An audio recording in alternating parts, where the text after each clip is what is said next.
Hello Simmers, welcome back to my channel Simsational Builds. In case you don't know, my name is Deb and thanks for joining me today for another tutorial. Today we're going to be learning how to create exposed beams in The Sims 4. Now this is such a popular build feature in a lot of modern farmhouse style homes like in this style here, but they're really being applied to a lot of more modern or even loft style homes lately as well. So I thought it'd be something that it would really make another nice feature, especially because in The Sims 4, as we all know, we're not able to do a lot with the ceilings themselves. They are quite plain compared to, say, what we could do with The Sims 3, where we could actually use any of the floor swatches to apply them to the ceiling. So you could have, say, a wooden ceiling if you were doing, say, a log cabin or something like that. But because we aren't able to use those sort of features in The Sims 4, I thought we could do something a little bit different and create these exposed beams. So there's two different types that I'm going to show you in this tutorial. A somewhat more straightforward and more simple method, but that one does require seasons expansion pack, or a somewhat more, I'll call it a little bit more fiddly, because I wouldn't call it harder. It's not particularly hard, it just requires a little bit more fiddling around to get the final look. So let's get right into it, shall we?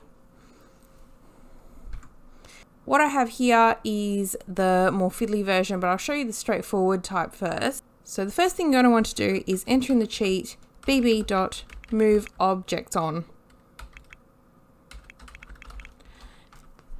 Now, I've started off with my room being fully furnished. Now, it doesn't have to be. You can start with a completely bare room. I do like to have it furnished first because I want to know where I'm going to actually be placing my beams. So in this particular case, I want the beams to be over the top of the lights so that the lights look like almost as if they're hanging out of the beams themselves.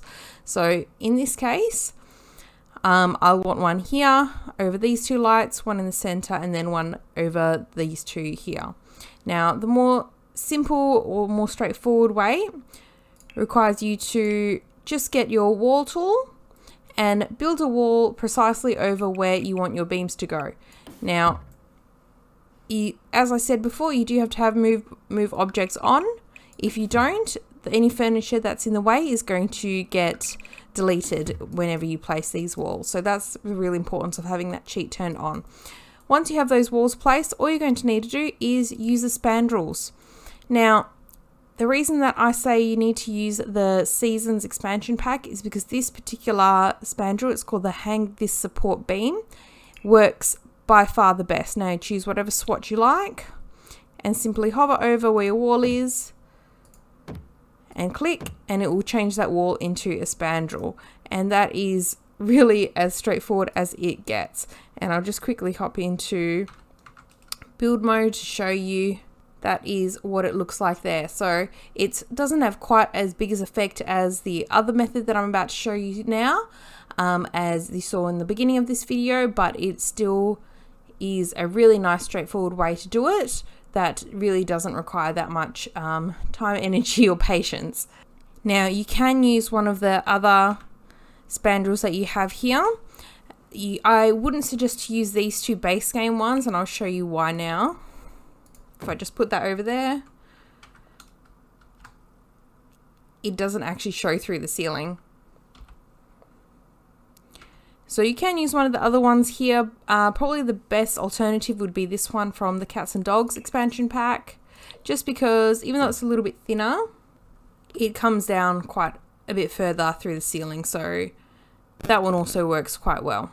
If you wanted to do something a bit more substantial like you saw at the beginning of this video, or you don't have those expansion packs installed, what you'll need to do is use items from the debug menu. So to access the debug menu, you have to enter in the cheats bb.showhiddenobjects and bb.showliveeditobjects. Now with those two cheats enabled, you're going to have to go to your search bar and enter in the word plank. Text search for plank, and you'll notice here at the end you've got two different versions. I would suggest to use this one here, the slightly thicker one, as opposed to this one which is a little bit thinner. So what I like to do is just grab a whole bunch of those, more than you'll need, because as we all know, we can't clone items in the debug menu. So when I've all got them there on the side,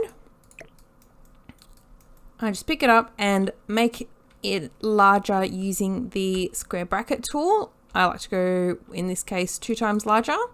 And then using your 9 key,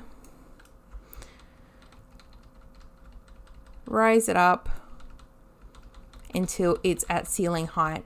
Now you want it to sit about here and no higher. If you go any higher, it starts interfering with the second story, if you do have a second story, or even the roofs themselves. So I'm just lowering this again using the 0 key, and these are the keys on the top of your keyboard, not on the number pad, just so you know. I've had a couple of people message me before going, it's not working, and it's because they're using the wrong number keys. I'm not sure why it doesn't work on the other keypad, but there we go.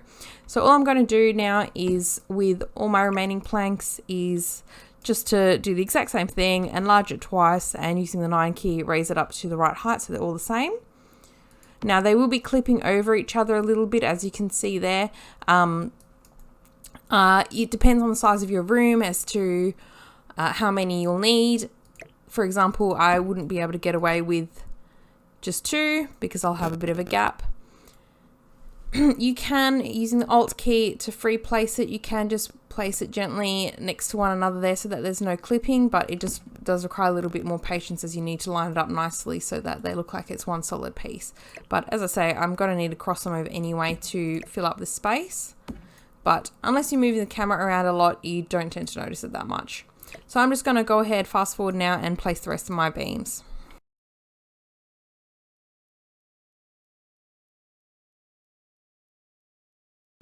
And there we have it. That's the final product, just like you saw at the beginning. And this is the version that I will upload to the gallery if you do like this room and you wanted it in your own builds. Like I say, this isn't an entire house. This is just the one room that I was using for this tutorial.